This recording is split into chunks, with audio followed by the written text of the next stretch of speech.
Halo semuanya, Assalamualaikum warahmatullahi wabarakatuh. Shalom, Om Swastiastu, Namo Buddhaya, Salam Kebajikan. Selamat pagi, siang, sore, dan malam dimanapun dan kapanpun teman-teman menonton video saya di YouTube kali ini. Perkenalkan, nama saya Teran Yohana Putri Marpaung, biasa dipanggil Teran, Ran atau Ter. Saya berasal dari Rombel Internasional dengan NIM 8111421112 yang merupakan mahasiswa semester 4 dari Fakultas Hukum Universitas Negeri Semarang. Pada kesempatan kali ini, saya akan menjelaskan mengenai hukum waris, terkhusus pada studi kasusnya, yang juga mengadopsi dan melibatkan suatu hal yang namanya kontrol manfaat.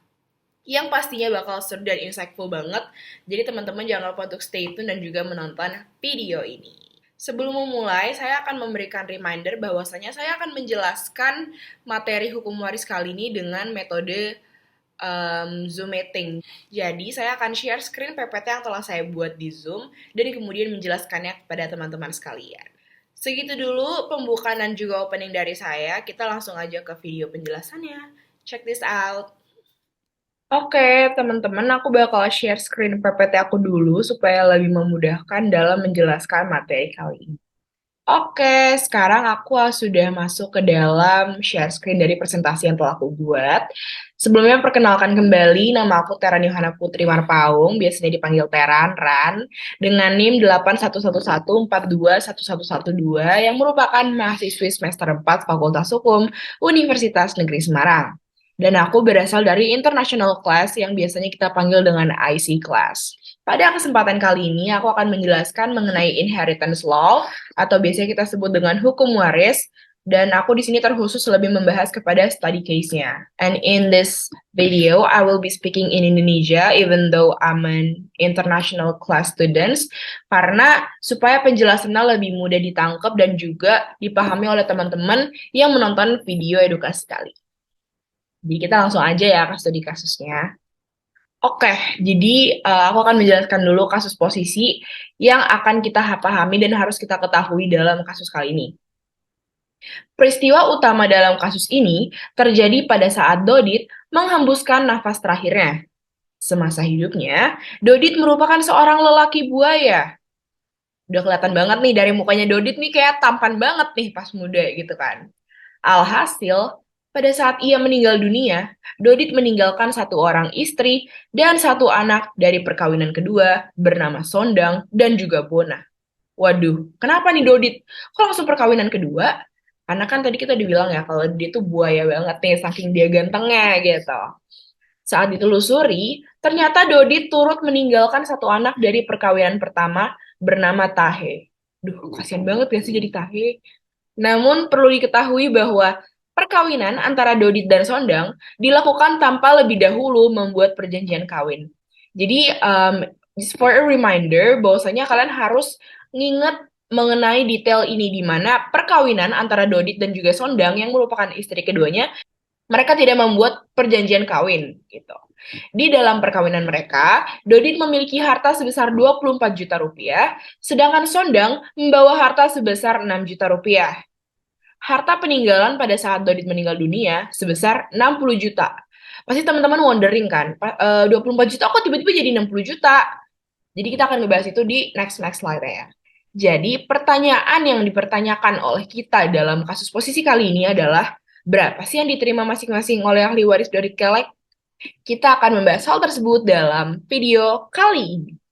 Okay, before we really jump into the penghitungan, I will be explaining the Kelex family tree. Jadi Kelex itu nama belakangnya ya, supaya kita nggak misunderstanding. But before I explain this family tree, I just wanted to explain to you guys that every photos in this family trees are only used for education things only. Jadi benar-benar tidak bermaksud untuk menyinggung siapapun itu. Jadi benar-benar hanya untuk menjelaskan silsilah dari The Kelex Family Tree.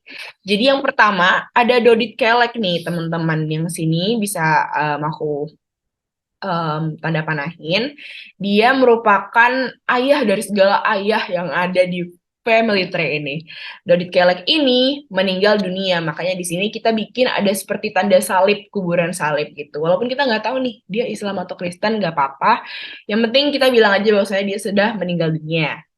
Dodit Kelek di pernikahan kedua dia menikah dengan Sondang Kelek. Waduh, Sondang Kelek nih cantik nih, makanya dia bisa mengalahkan istri pertamanya gitu kan. Dodit Kelek dan Sondang Kelek ini memiliki anak yang bernama Bona Kelek. Waduh, Bona Kelek nih kayaknya orangnya keren banget nih. Dia selalu suka memakai cat ear gitu. Next, Dodit Kelek itu punya perkawinan pertama dengan istri pertama tentu saja karena kan dia tuh diganteng banget ya berbuaya banget gitu di masa mudanya. Jadi pada saat di perkawinan pertama dia menikah dengan Betty Kelek.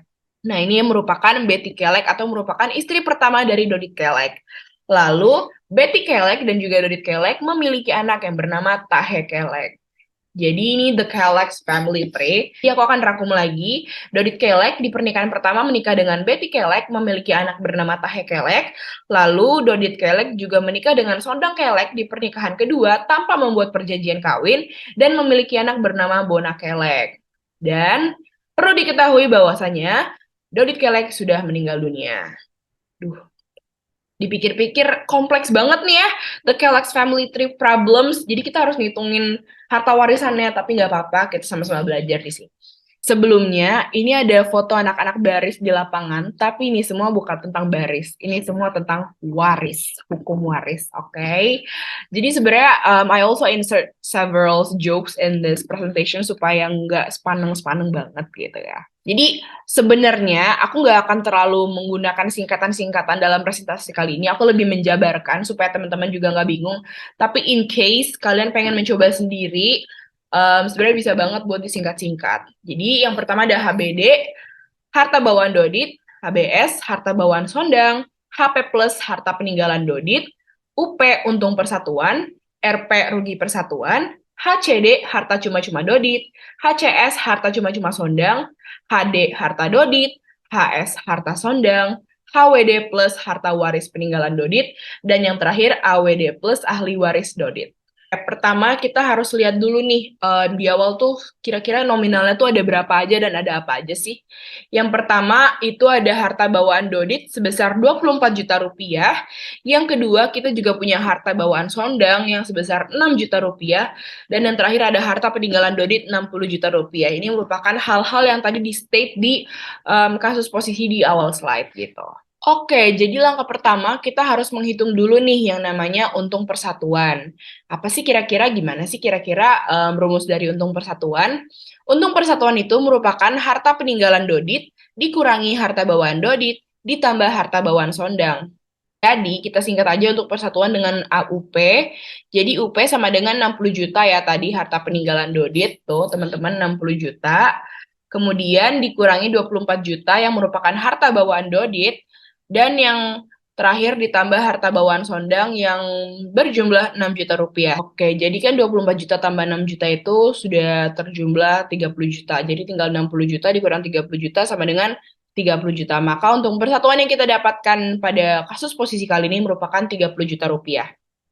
Sebelum kita next ke next step, kita harus tahu bahwasanya di kasus ini kita sama-sama menetapkan beberapa ketentuan supaya teman-teman tahu nih kenapa mereka tidak dicantumkan di next step gitu. Yang pertama kita ada RRP, rugi persatuannya kita sepakat untuk bikin 0. Kemudian ada HCD atau harta cuma-cuma Dodit, itu juga kita bikin 0 rupiah. Dan HCS, harta cuma-cuma Sondang, juga kita buat 0 rupiah. Next, kita akan menghitung harta Dodit dan juga harta Sondang. Karena kan tadi bingung banget nih kok tiba-tiba 60 juta gitu kan. Nah, jadi rumusnya antara harta Dodit sama harta Sondang sama. Yang rumusnya merupakan harta bawaan Dodit ditambah setengah untung persatuan atau setengah rugi persatuan ditambah harta cuma-cuma Dodit. Cuman kan yang tadi kan kita nggak ada rugi persatuan dan juga harta cuma-cuma itu juga 0. Jadi sebenarnya ini nggak usah dihitung. Jadi kita fokus dari harta bawaan Dodit ditambah setengah untung persatuan. Tadi kan harta bawaan Dodit sebesar 24 juta. Ditambah tadi kan untung persatuannya 30 juta ya totalnya. Kita lihat lagi 30 juta. Berarti setengah dari 30 juta itu merupakan 15 juta. Jadi tinggal 24 juta ditambah 15 juta ditambah 0 karena yang tadi ini nggak dihitung. Berarti harta Dodit sama dengan 39 juta. Kemudian harta Sondang rumusnya juga sama. Harta bawaan Sondang ditambah setengah untung persatuan. Harta bawaan Sondang tadi kan di awal 6 juta rupiah tuh yang kecil itu tuh Sondang tuh ya. Jadi 6 juta ditambah 15 juta yang merupakan untung persatuan tadi, ditambah 0 sama dengan 21 juta rupiah. Next, kita akan menghitung harta peninggalan Dodit gitu. Waduh, ini Dodit kelek pas muda ganteng banget nih. Sondang juga cantik banget nih. Pantesan Dodit terpikat gitu ya. Oke, anyways, harta peninggalan Dodit tadi itu kan berjumlah 60 juta di soal yang awal. Namun, harta ini dibagi dua, menjadi setengah milik Dodit, yakni 30 juta, dan setengah milik Sondang, 30 juta. Kalau kalian wondering kenapa harus dibagi dua, hal ini dibagi karena Dodit dan juga Sondang itu tidak menetapkan perjanjian kawin di antara mereka berdua selama mereka menikah gitu. Next, ini kita akan membagi harta ahli waris Dodit. Ini udah ada muka Tahe, ada muka Kelek, ada muka Sondang. Mereka bertiga merupakan orang-orang yang berhak dan akan mendapatkan warisan dari beliau yang bernama Dodit yang telah meninggal dunia. Ini mukanya udah sumringah-sumringah banget nih. Pengen tahu nih pembagian harta ahli warisnya berapa ya, Kak? Gitu kan. Nah, jadi harta waris peninggalan Dodit itu adalah sebesar 30 juta. Tadi kan udah dibagi dua kan antara Sondang dan juga Dodit 30 juta. Maka, tiap ahli waris diberikan 1/3 bagian dari harta Dodit. Kenapa 1/3? Itu dikarenakan ahli warisnya kan terdapat 3, ada Sondang, Tahe, dan juga Bona. Nah, maka dengan rumusnya itu merupakan 1/3 dikali harta waris peninggalan Dodit. Jadi 1/3 dikali 10 juta. Maka kita akan mendapatkan Sondang, Bona, dan juga Tahe masing-masing mendapatkan 10 juta rupiah. Nah, sekarang kita akan menghitung bagian Sondang nih sebagai istri yang ditinggalkan oleh sang suami tercinta. Kira-kira dia dapat berapa nih? Worth it gak sih nikahin mantan suami orang gitu ya? Jadi perlu diketahui bahwasanya untuk menghitung bagian Sondang, hal ini dibagi menjadi dua hak, yakni hak atas setengah harta persatuan dan hak sebagai ahli waris. Jadi kan di awal tadi kan ada harta persatuan antara Sondang dan Dodit yang kita bagi menjadi dua, yang kalau kalian tanya kenapa dibagi menjadi dua, karena mereka tidak menetapkan perjanjian kawin gitu. Jadi dia berhak atas setengah harta persatuan dan juga haknya sebagai ahli waris yang ditinggalkan oleh Dodit Kelek. Maka tadi itu kan setengah harta persatuan yang dibagi dua itu adalah 30 juta rupiah. Ditambah 10 juta yang tadi telah kita bikin 1/3 yang pembagian ahli waris di slide sebelumnya gitu. Maka 30 juta ditambah 10 juta dihasilkanlah 40 juta rupiah. Namun, kita nggak bisa langsung nyimpulin nih, Sondang kamu dapat 40 juta rupiah gitu. Enggak gitu. Ini merupakan jumlah bagian yang bakal diperoleh Sondang apabila tidak ada perkawinan kedua. Apabila Sondang itu istri dari perkawinan pertama, dia akan dapat segitu gitu. Next, kita akan menghitung manfaat Sondang. Karena kan Sondang tadi tidak akan mendapat 40 juta rupiah sebesar itu langsung jatuh cash gitu, enggak. Jadi kita akan menghitung dulu yang namanya manfaat Sondang. Oke, jadi seperti yang sudah kita ungkapkan di kasus posisi awal tadi, terdapat pernikahan pertama nih yang terjadi sebelum pernikahan antara Sondang dan Dodit, yakni pernikahan antara Dodit dan juga Betty. Maka manfaat yang diperoleh Sondang itu rumusnya adalah bagian Sondang dikurangi harta Sondang. Tadi kan bagian Sondang itu 40 juta, dari 30 juta ditambah 10 juta. Itu merupakan bagian Sondang yang akan dia dapatkan kalau dia merupakan istri pertama atau tidak ada perkawinan kedua. Jadi kita bikin 40 juta. Dikurangi harta Sondang tadi 21 juta yang kita hitung tadi ya. Maka manfaat Sondang itu 40 juta dikurangi 21 juta, kita hasilkan 19 juta. Nah, kenapa sih kita harus menghitung yang namanya manfaat? Ini karena terdapat batasan yang tercantum pada pasal 852A dan juga 181 KUH Perdata. Mungkin teman-teman bisa sambil buka KUH Perdatanya supaya kita sama-sama belajar dan sama-sama menghitung gitu ya. Jika kalian bertanya bagaimana sih kontrol manfaatnya gitu. Jadi penghitungan kontrol manfaat itu kita lakukan karena tadi ada batasan pada pasal 852A dan juga pasal 181 KUH Perdata.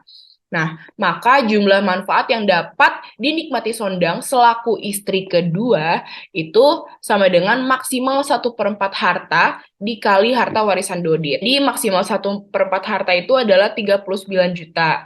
Nah, dikali 1/4 sama dengan 9.750.000. atau tidak boleh melebihi bagian terkecil anak dari perkawinan Betty, yakni tahe sejumlah 10 juta. Jadi kan di sini dibilang tidak boleh melebihi bagian terkecil dari anak perkawinan Betty. Di sini kan tahe dapat 10 juta. Dan ini kan tadi yang pertama totalnya 9.750. Berarti yang kita ambil yang 9.750 karena kan tidak boleh melebihi bagian terkecil dari perkawinan Betty, yakni tahe 10 juta. Jadi nggak boleh lebih dari 10 juta. Maka yang kita ambil adalah yang 9.750.000. Nah, berarti kita sekarang hitung nih, berapa sih kira-kira kelebihan manfaat dari harta yang dihitung gitu. Jadi kelebihan manfaat itu dihitung dengan rumus manfaat dikurangi maksimal manfaat. Nah, tadi kan kita udah hitung manfaat dan itu tadi kita dapatkan sebesar 19 juta. Kita kurangi yang 9.750.000 yang kita hitung sebelumnya. Maka total kelebihan manfaat adalah 9.250. Maka kelebihan manfaat yang kita dapatkan ini wajib diberikan secara rata dan juga adil serta setara kepada dua buah hati, yakni Bona dan Tahe. Jadi kalau kita bagi dua, totalnya mereka per orang dapat 4.625.000 rupiah. Lumayan ya buat jajan seblak. Berarti dari tadi kita hitung tuh ruwet banget gitu ya, kesana kesini, kesana kesini, kesana sini. Langsung aja sih Kak, kira-kira berapa sih final bagian yang diterima oleh para ahli waris Dodit gitu ya. Nah, jadi bagi ahli waris Dodit, yakni Tahe dan Bona, mereka mendapatkan jumlah yang setara. Karena mereka sama-sama buah hati nih, perlakukanlah dengan baik gitu ya. Enggak juga, itu tadi karena penghitungan yang udah kita hitung sebelum-sebelumnya, makanya mereka harus mendapatkan jumlah yang setara gitu. Maka bagian yang diterima oleh Tahe, T, setara atau enggak sama dengan B, Bona. Maka 10 juta plus 4.625.000 sama dengan 14.625.000. Jadi mereka per orang sama-sama mendapat 14.625.000. Kalau kalian wondering lagi 10 jutanya dari mana? 10 jutanya itu dari yang tadi harta 30 jutanya Dodit dibagi 1/3 total ahli waris, dan 4.625.000 ini dari kelebihan manfaat tadi yang 9.250.000. Untuk sang istri yang ditinggalkan yang masih terikat dalam ikatan perkawinan pada saat Dodit meninggal dunia, yakni Sondang sebagai istri kedua, berapa sih kira-kira manfaat yang didapatkan oleh Sondang? Itu besarnya adalah bagian Sondang dikurangi kelebihan manfaat. Tadi kan bagian Sondang adalah sebesar 40 juta, yang kalau misalnya dia sebagai istri pertama dikurangi 9.250.000 yang merupakan kelebihan manfaat yang akhirnya harus dilimpahkan kepada Bona dan juga Tahe. Jadi kita mendapatkan sebesar 30.750. Ya, lumayan lah ya, masih ditinggalkan sebegitu besar oleh sang suami tercinta. Oke, jadi segitu dulu presentasi dan juga penjelasan yang bisa saya jelaskan sebagai seorang mahasiswi semester 4, dan saya sangat berterima kasih kepada Bu Triandari Dahlan yang telah mengajarkan saya dan juga teman-teman saya pada semester 4 kali ini. Hukum waris sangat seru banget, sangat memicu adrenalin dan juga petualangan pada saat menghitungnya gitu ya. Walaupun saya nggak tahu nih saya akan ngambil perdata atau pidana, kita doain aja yang terbaik. Akhir kata, terima kasih sudah berjuang sampai semester 4. Ayo kita sama-sama semangat lagi di semester 5, 6, 7, 8 sampai kita lulus dan mendapatkan gelar SH. Sekian presentasi dari saya, semoga apa yang saya sampaikan bermanfaat dan juga dapat dicerna oleh teman-teman yang menonton video ini. Wassalamualaikum warahmatullahi wabarakatuh. Shalom, selamat pagi, siang, malam, sore, dan see you on another occasions. Bye, selamat belajar. This is my mom by the way. Bye.